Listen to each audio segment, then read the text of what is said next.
Where the hell did she get a house on the coast? Patricia Miller shrieked like I'd stolen the ocean and carried it out in a grocery bag. Jason, you left her in that shack! Jason was mumbling in the background. I didn't catch the words, only the familiar tone. A man who spent his whole life hiding behind his mom and is suddenly realizing the shield is just a curtain. My phone flashed unknown. I didn't need caller ID. Some people don't call. They show up like the IRS. No joy, just the absolute certainty you owe them. I answered, not because I was curious, because sometimes it's useful to hear how loudly someone else's panic proves you right. Claire, Patricia said, too sweet. The way salespeople sound right before they try to sell you the extended warranty. Is it true? You have a house by the water? I glanced at Ethan.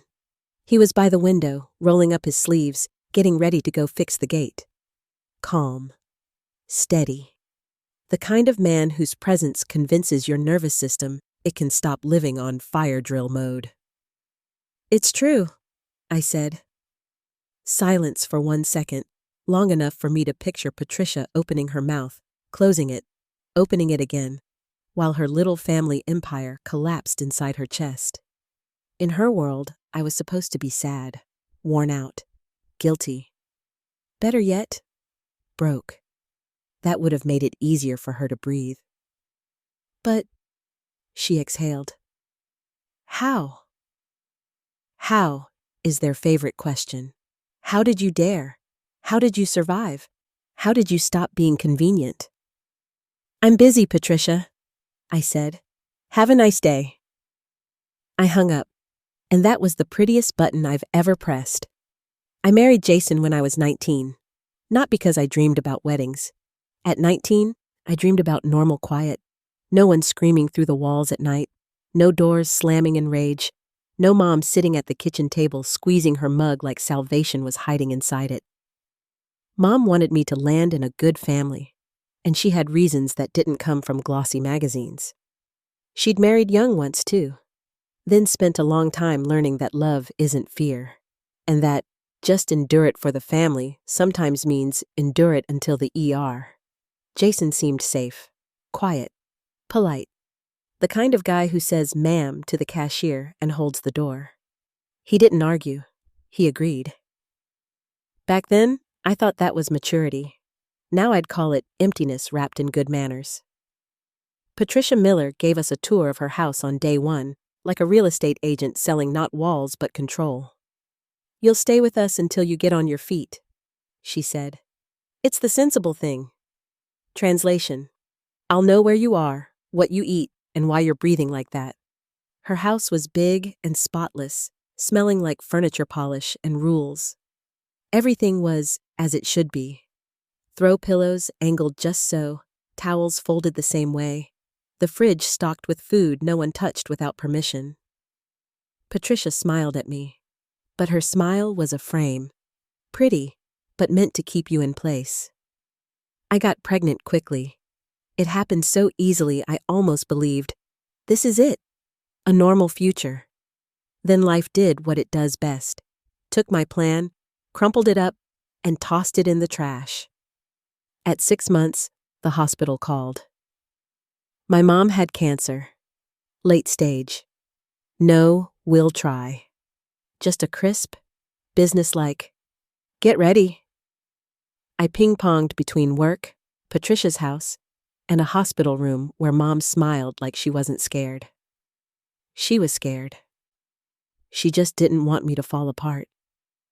I remember one evening, I'm standing by her bed, holding her hand, my belly tightening, and Mom whispering, "Don't break, okay? Don't you break." A week later, I broke.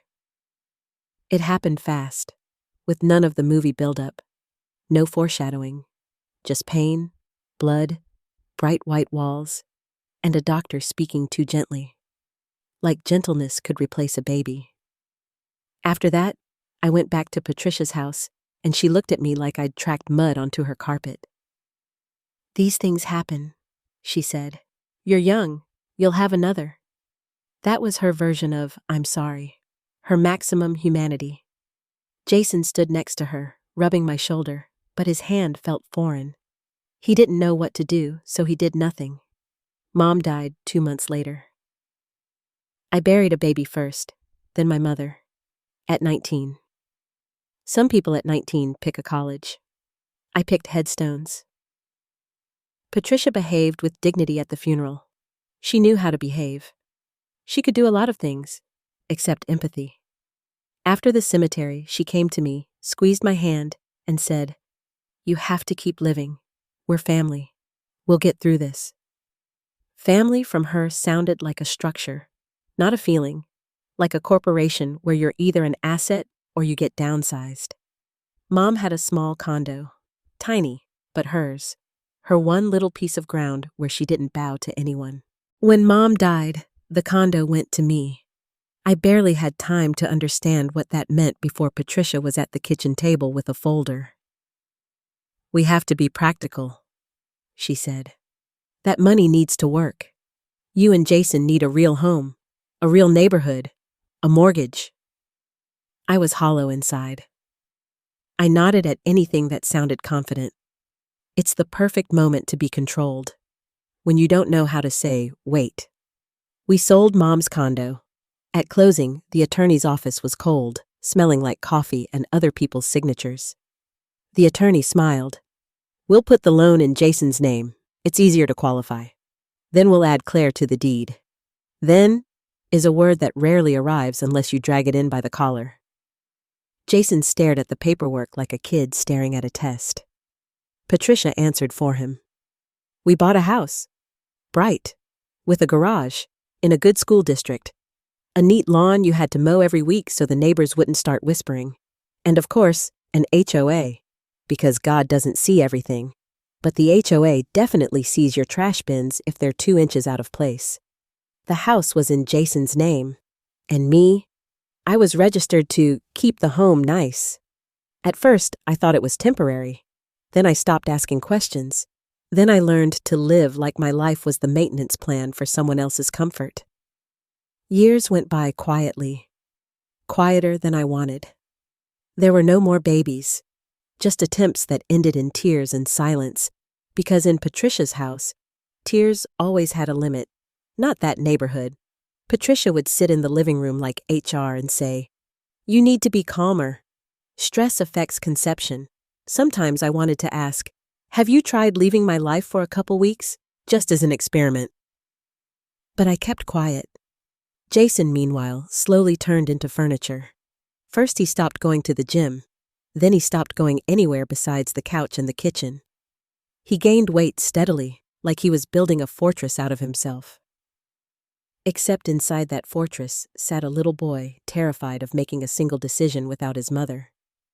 He worked, then quit because my boss is an idiot. Then he spent a long time finding himself. Then he found himself in the fridge. Patricia came every Sunday and ran a status meeting. "Claire, you're a woman. It's your job to keep your husband in shape," she'd say, like she was talking about laundry, not a grown man. One time I said, "Maybe he needs therapy? He's like he shut off." Patricia flared up. "He needs motivation, and you're the motivation, which means you're not trying hard enough." Her logic was iron. If there's a problem, blame the nearest woman. If a man's on fire, the woman should be the extinguisher. If a man's drowning, the woman is supposed to grow him gills. I tried talking to Jason, suggested walks, trips, classes, a doctor. He'd say, "Yeah, later." Later never showed up. Later only existed for me. When I lay awake at night thinking, is this my life? Am I really going to die as a free caregiver for a grown child and his mother? One day, Patricia came on a Wednesday. That was a bad sign. She didn't break her schedule without a reason. She walked in, looked around the living room, and wrinkled her nose like the air offended her. "We need to talk," she said. Jason was on the couch with chips. Symbolic. When people come to wreck your life, Jason meets them like it's a sitcom, snacks included. Patricia sat across from me and pulled out her phone. I found a solution, she said. Jason needs a normal woman. Young, energetic. Olivia. She said the name with such satisfaction it was like she'd finally found the right remote. I looked at Jason. He didn't object. He didn't even look surprised. He just blinked, like always. Are you serious? I asked. Completely, Patricia said. We'll file for divorce. It'll be quick and decent. I don't want you to look thrown out. Look thrown out sounded like concern. It was concern for her reputation. Patricia hated looking like the villain. She preferred being the villain neatly, in white gloves. My late relative left a little house in a small town, she went on. It's old, but livable if you have hands. I'll sign it over to you. That way it'll be fair. Fair. That word almost made me laugh. I knew that legally I could pursue part of our house. We'd been married nearly 17 years. I could hire an attorney, dig into contributions, commingled funds, my mom's condo money that disappeared into our family home. I could, but I looked at Patricia, at Jason, and suddenly I realized I didn't want to spend the rest of my life proving the obvious to people who don't own shame. I didn't want war. I wanted out. So I said, fine. Patricia narrowed her eyes. She didn't like that I agreed without a meltdown. In her mind, I was supposed to cry, beg, prove I loved Jason. Then she'd feel like she'd won. Instead, I just agreed. And that was her first loss. We started the divorce process. Paperwork, filing, service. All boring as a textbook, except at the end you're missing 20 years of your life and nobody gives a grade. In Texas, it turns out, there's a mandatory waiting period, 60 days. Like the state is saying, think it over. Maybe you'll change your mind about destroying something that's already dead. I signed the settlement agreement, waived claims to the house.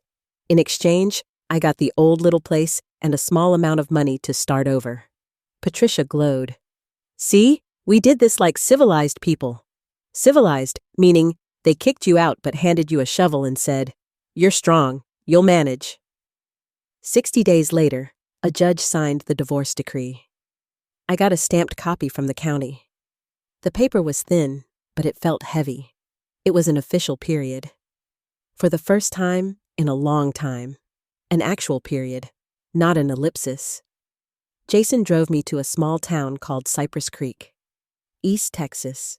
Flat roads, pine trees, hot air that smelled like sap and dust. On the way, we stopped at a little diner. I ordered coffee and asked the waitress, "Is there work around here?" She smiled like she'd been waiting for that question. "Things are moving now," she said. "Ethan Walker built up the operation. He gives people jobs, keeps this town afloat." That was the first time I heard the name. I didn't care. I was thinking about the gift Patricia kept calling my future. Jason turned onto a dirt road. The house sat on the edge of town. Old. A porch sagging like the place was tired of standing straight. The yard was overgrown up to my knees. Jason peeked inside, grimaced, and looked away fast. "I paid for a couple nights in the worker housing," he said. "Until you find contractors. Walker's office is nearby. You can ask." That was the most considerate sentence he'd ever said in our entire marriage. Then he got in his car and drove off. No hug, no sorry, not even good luck. Just drove off. Like always, away from responsibility. I was alone, and for the first time in years, alone didn't scare me. It felt quiet, clean, like a room without Patricia in it. By the entrance to the little worker housing sat an older woman with a plastic cup of lemonade. Sharon Hayes. She looked at me like she already knew how many times I'd cried in the shower. "You're the one," she said, not a question. "Looks like it," I said. She nodded toward my house. "You're planning to live in that place?" Yeah. Sharon paused, then said softly, "Folks say that land is no good. Old stories. About Hester. Witch's Field. If I were you, I wouldn't sleep there alone." I nodded. I was too tired to argue with local legends. But when I walked up to the house, I almost laughed. Not at Sharon. At life. Real things had scared me for years. Poverty, loneliness, court papers, public opinion, Patricia. And now they were trying to scare me with Hester, a supposed witch from 100 years ago who cursed the land. Honestly, after Patricia, it was hard to scare me with a woman legend. Patricia was a woman reality. The first 2 nights I actually stayed in worker housing. The room smelled like cheap AC and other people's lives. I lay on a narrow bed and listened to someone laughing through the wall. And for the first time in a long time, I wasn't required to smile back. On the 3rd day, I found contractors. Not because I had a lot of money, because I had a lot of anger, and it needed somewhere to go. I stood in the yard when a pickup rolled in with tools. The guys looked at the house, the wild yard, at me. Thin, exhausted, and one of them asked, "You sure you want this, ma'am?" "I want to live," I said. "And this is the only thing I have." They nodded, and they started. They patched the roof, replaced the windows, hauled the trash off in a truck. I scrubbed the walls until the place stopped looking like a punishment. I wasn't building cozy from Pinterest. I was building, I can breathe. Inside, I kept it simple. A couch, a table, 2 chairs, and the old trunks from the attic. I didn't throw them out. Not because I believed in treasure, because I wanted to keep at least one thing simply because I chose to. When the house became livable, I moved in. I didn't have much. After 17 years, I hadn't accumulated a life. I'd accumulated a habit of servicing someone else. Now I had to unlearn it. I needed a job. Walker's office sat by the road. A modest building, tidy parking lot, a flag. Not flashy luxury. Order. The kind you see with people who actually work, not people who just repost motivational quotes. Inside it smelled like paper and coffee. Behind the counter sat a girl with perfect hair and eyes that could say no without a word. Heather Lee. "Name?" she asked without looking up. "Claire," I said. "I'm looking for work. I'm a trained nurse, but I can start anywhere." Heather lifted her gaze and assessed me like I was an item on a shelf. Expiration date, packaging, worth buying. "We have cleaning," she said. "You'll start there. We'll see after that." "We'll see," from Heather sounded like never. A woman a little older led me out, loud, alive, kind eyes. Claudia Peterson. "Don't take it personally," she said once we were outside. "Heather's like that with everyone, especially with people who," she looked me over and smirked, "who look too much like a person and not like a function." I liked the word function. It was accurate. Claudia showed me around, handed me rags, keys, a list, all business. Then, casually, she added, "And one more thing. Don't listen to the witch house talk. Folks in small towns like explaining someone else's pain with fairy tales. It's easier that way." "And Ethan Walker?" I asked. "He really runs everything?" Claudia grinned. "He runs it. The town, the operation, and some women's nerves, too. He's, how do I put it, the kind of man people look at, not just out of respect." I snorted. "I'm not here for romance." "Everyone says that," Claudia replied. "Especially the ones who need it the most. That's what I like about grown women. They can tell the truth like it's a joke. You laugh, and later that night you realize you've been neatly cut apart and put back together." The work was hard. I mopped floors, dusted, cleaned offices. But it was easier than marriage, because here, labor came with a paycheck. At home, labor came with Patricia's complaints. One day, Claudia said, "At 10, you're cleaning Ethan's office. He'll be there." "Of course he'll be there," she said too evenly. "Don't worry. He doesn't bite. Not everybody." I knocked. A voice from inside. "Come in." He was at his computer. Tall, calm, no theatrics. Dressed simple. Jeans, a button-down, a watch. Not movie-rich farmer, just a man who knows what time costs. I started mopping, trying to be invisible. Habit. In Patricia's house, I was invisible too. Except there, I got scolded for it. Ethan looked up. "You're new." "Yes." "What's your name?" "Claire." He nodded and went back to the screen.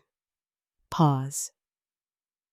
"If it's inconvenient, I can come back later," I said. He looked at me again. No condescension. No lazy male evaluation. Just attention. Plain attention. It felt strange. "If you're here, work," he said. "I'm not afraid of a mop. And Claire." His eyes held on me for a second. "Thank you for being on time. Thank you for being on time." It had been so long since anyone thanked me for normal things that I almost cried on his clean floor. I walked out and realized I was breathing deeper. Claudia winked. "So? You alive?" "Alive," I said, "and not bitten." "Then he respects you," Claudia said. "Ethan can't fake it.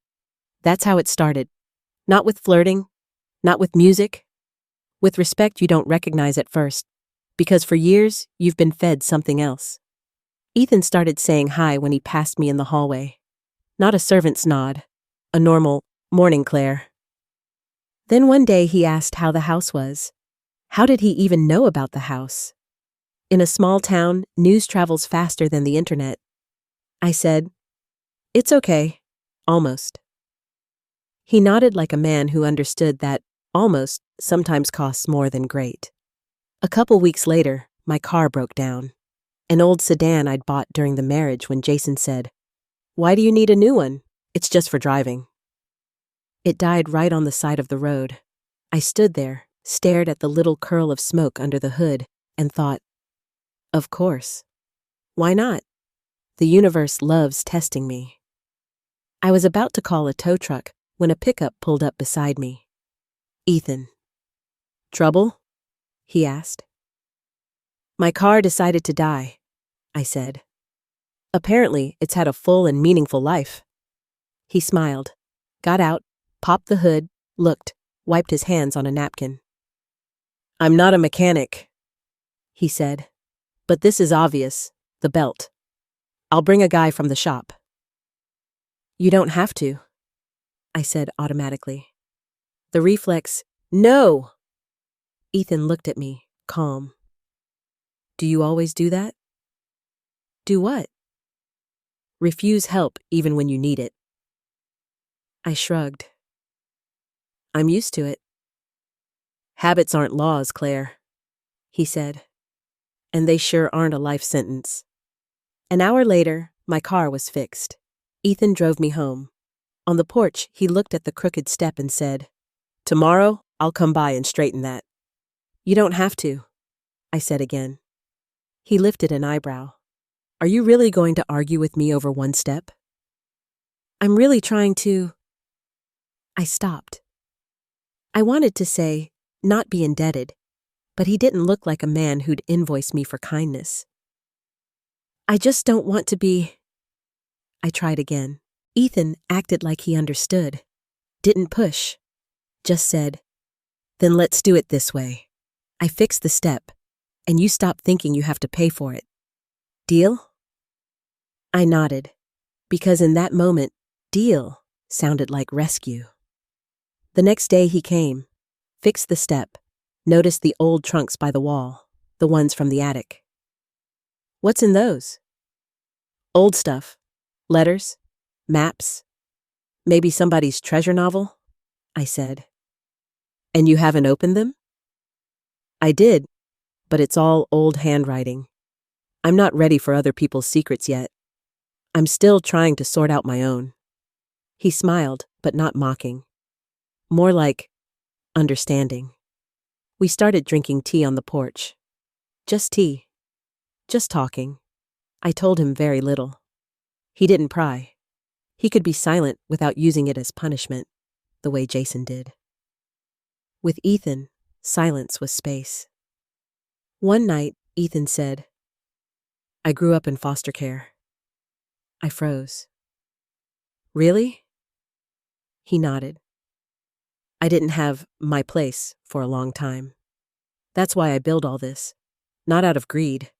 Out of wanting people to have somewhere they won't be tossed out when things get bad." I looked at him and thought, this is what an adult man sounds like. Not later, not mom will handle it, but I did it. That evening after he left, Sharon Hayes cornered me by the fence. "He's a good one," she said, like she was stamping approval. "I'm not." "Don't justify yourself," Sharon cut in. "Only fools justify happiness. And you've been a fool long enough, haven't you?" I wanted to argue. I didn't, because it was true. Just said bluntly. A couple months later, Claudia came up to me at work. "Heard they're moving you to the clinic." "What clinic?" I blinked. "We've got a rural clinic. Ethan helped get it opened. Funding, building. They need someone. You're a nurse, aren't you? Time to stop mopping other people's offices." Heather Lee, of course, wasn't thrilled. She liked people staying in her spreadsheet, not growing. But the transfer happened. I went back to doing what I knew. Helping people. Shots, bandages, conversations. Sometimes, just holding an old man's hand because he was afraid to die alone. I knew that fear.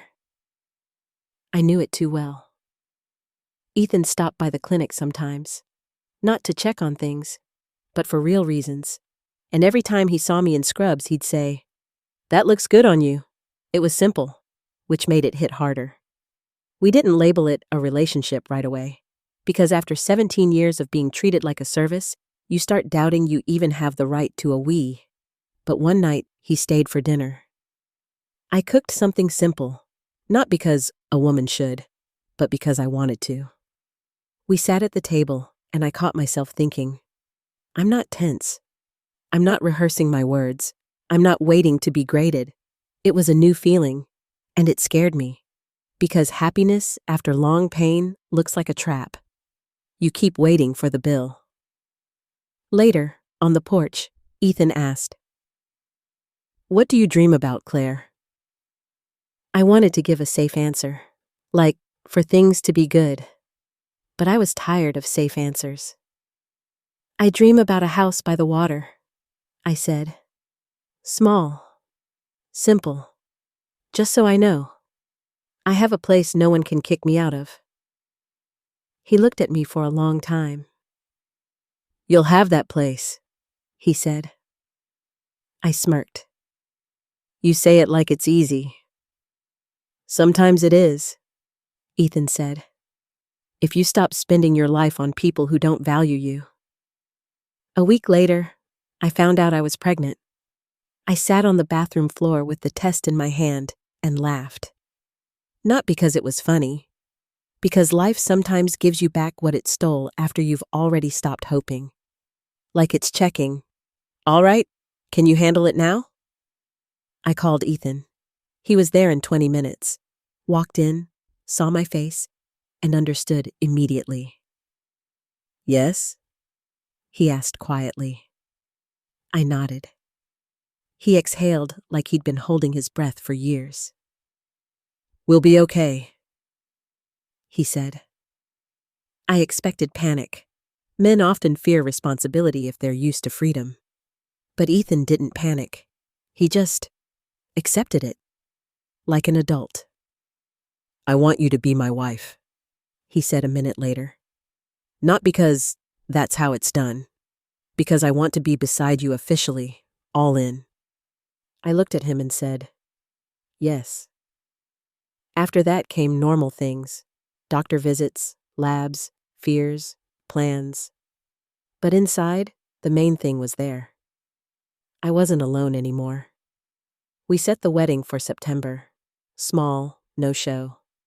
Sharon promised to bake a pie. Claudia promised to make sure you don't run from happiness, as she put it. Then Ethan left for a week on business. He came back with a slim blue folder. "This is for you," he said. "Before the wedding."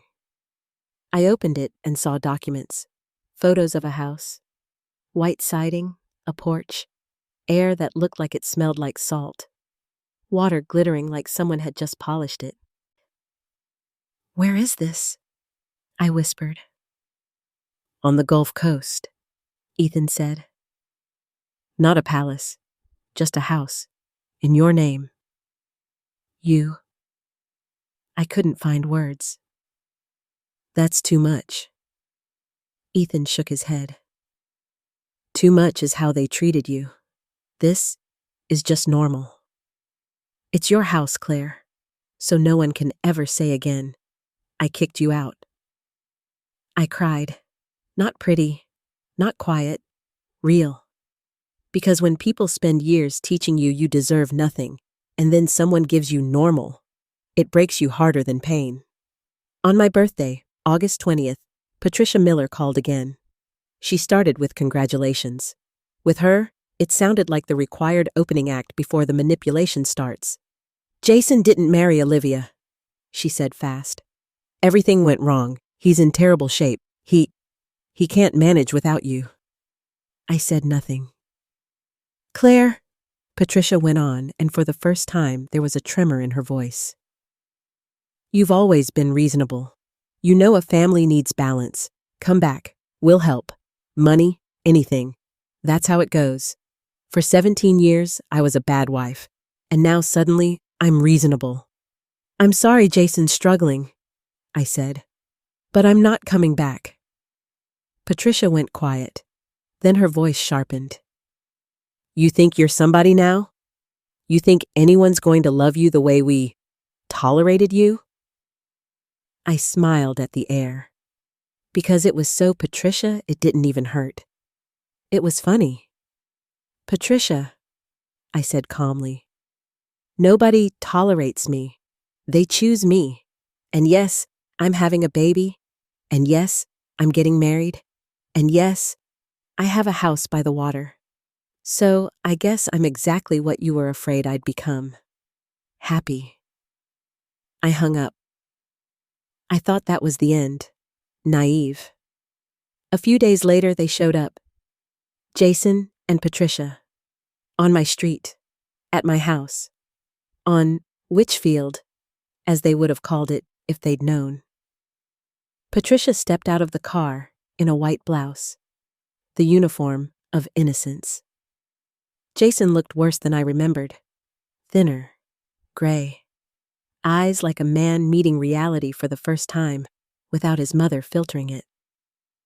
Patricia hugged me like we were friends. "Claire, sweetheart," she said. "We were so worried. We thought you'd fall apart out here." "Didn't," I said. We went inside. I put the kettle on, because I was still polite, but my politeness didn't mean agree anymore. Patricia scanned the walls, the windows, the furniture. Her gaze tightened. My house didn't match her expectations. It was supposed to be worse, dirtier, sadder, but it was normal.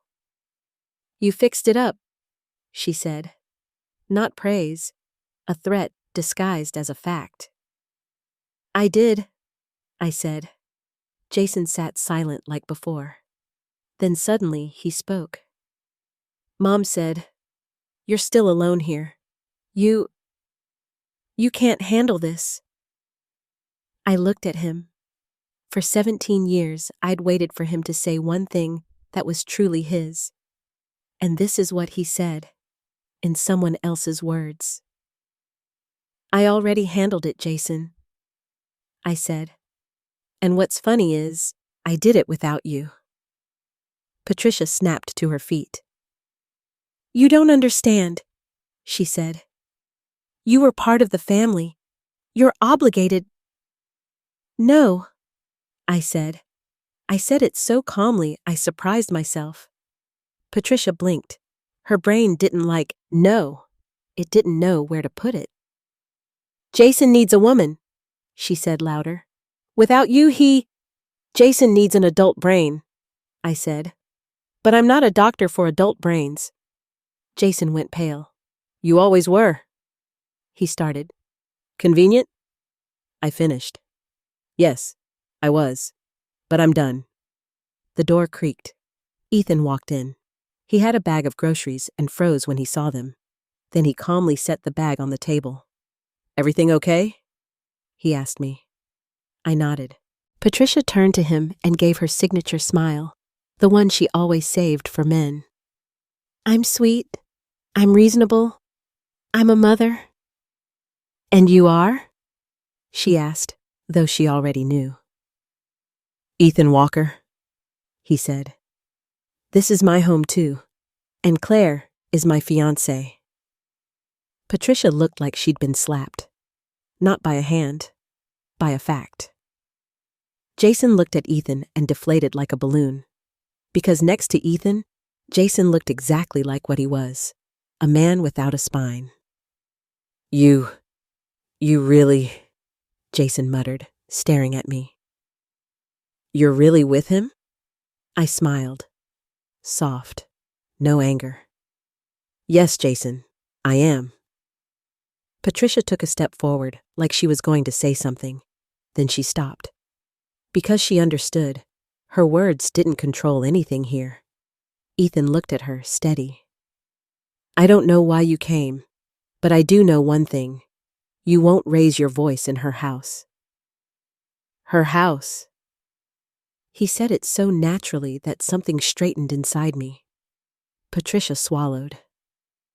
We just wanted to make sure she began.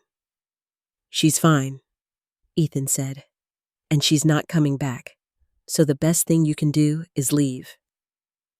Patricia turned to Jason.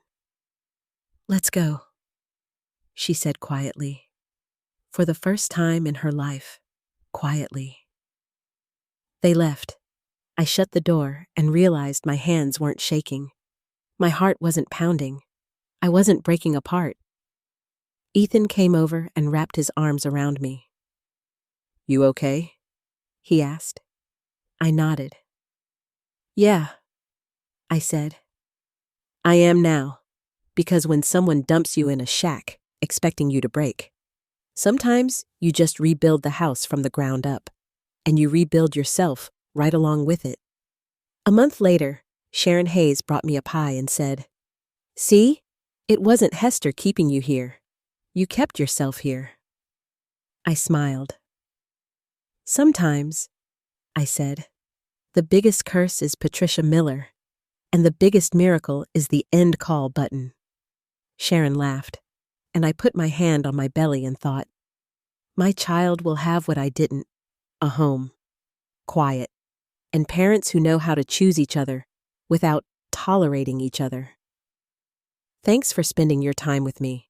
If you want more stories like this, hit subscribe and give this video a like. And don't be shy. Leave a comment. Your support means a lot. Take care, and I'll catch you in the next one.